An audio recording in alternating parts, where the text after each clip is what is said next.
What's up, ladies? Renee here. Thank you guys for joining me in this 8-week glutes and pelvic floor program. All right, whether you're here for the glutes, or you're here for the pelvic floor, you're not going to do one without the other here. Okay, I'm going to teach you some little strategies with our breath to help tie everything all together. Okay, so whether you've had C-sections, vaginal births, whatever it is, okay, whether you've just sucked in your belly tight for way too long, okay, all those things have an effect on our pelvic floor and our glutes over time, okay? So today, on this video, I just wanted to talk about mostly breath, okay? Let's see, when we take a breath, this is your diaphragm muscle right here, okay? And this is your pelvic floor. So when you inhale through your nose, because that's where you're meant to breathe in, is your nose. Inhale through your nose, your diaphragm lowers and your pelvic floor lowers, okay? And then as you exhale, things should recoil back into place, okay? So what that looks like, it's not a full belly breath. I would really like to see more of a 360-degree breath, like an umbrella opening and closing, okay? And again, if you watch my hands, and this is a good little thing for you to go ahead wherever you are right now and just practice this breath. See if you can get lateral range of motion here, okay? So inhale and exhale. Try not to get that inhale and exhale through that chest. So that might look like this. Okay? So go ahead and give that a try. One thing we're gonna actually use while we're breathing in our breaths for our warm-up is our resistance band, okay? You can, I like to put mine about a few notches in, or you can just hold it, okay? So you're gonna put that on your lateral ribs, and then you're gonna inhale into that band all the way around, and that kind of gives you that feedback on where you should be breathing, okay? So that's gonna be sitting on your bra strap area, okay? Or your lower lateral ribs. Awesome. All right, ladies, so we just talked about how our breath works while we're sitting, okay? But we want to put that into movement, okay? And we want to be able to manage that pressure accordingly, okay? So when we are static, our breath, inhale, diaphragm, come down, so does your pelvic floor, and then exhale, and that recoils back to position.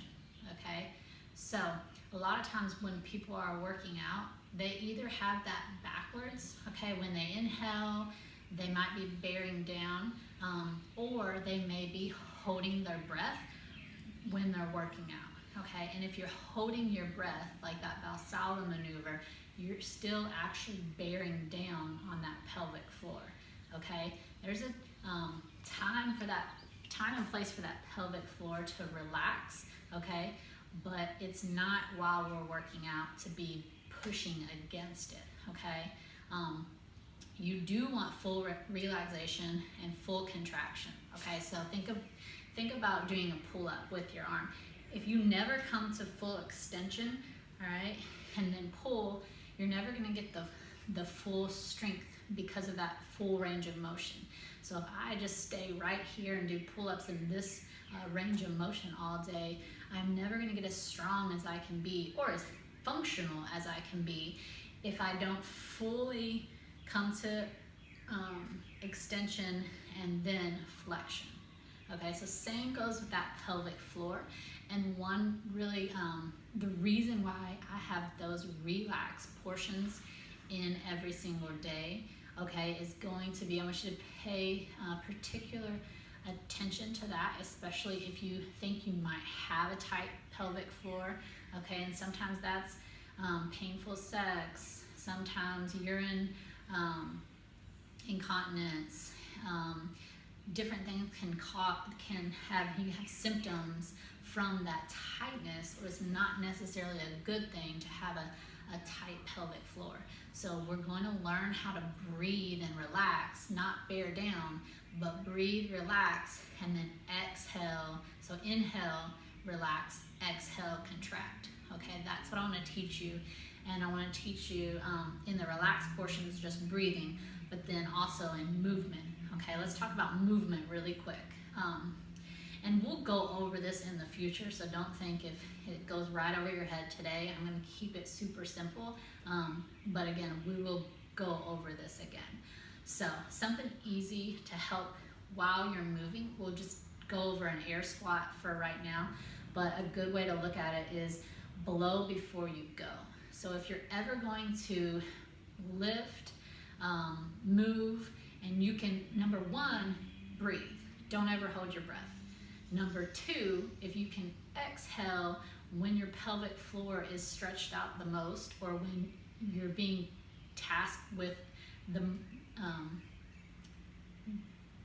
highest degree, I guess, you can exhale. And what I learned from Julie Weave is blow before you go, okay? So if I'm gonna do an air squat, when I come down, my pelvic floor is actually taxed the most. So I'm gonna inhale in the bottom, or inhale on the way down and exhale as I go to the bottom and stand, okay? So again, it looks like this. At the top, I inhale, and then exhale through that full squat. Again, inhale, exhale through that squat. So if I'm lifting, if I have an object that I'm lifting, is when that's more important to make sure that you're exhaling in the bottom. So again, that looks like this. Inhale and exhale. Because on that exhale, that pelvic floor is coming up, and that's what you want in the bottom of your air squat. So another thing that helps is that blow before you go. When you inhale, and then when you start that blow, it's like, and then move. Okay, so blow and then move. And that should help with our movement this week.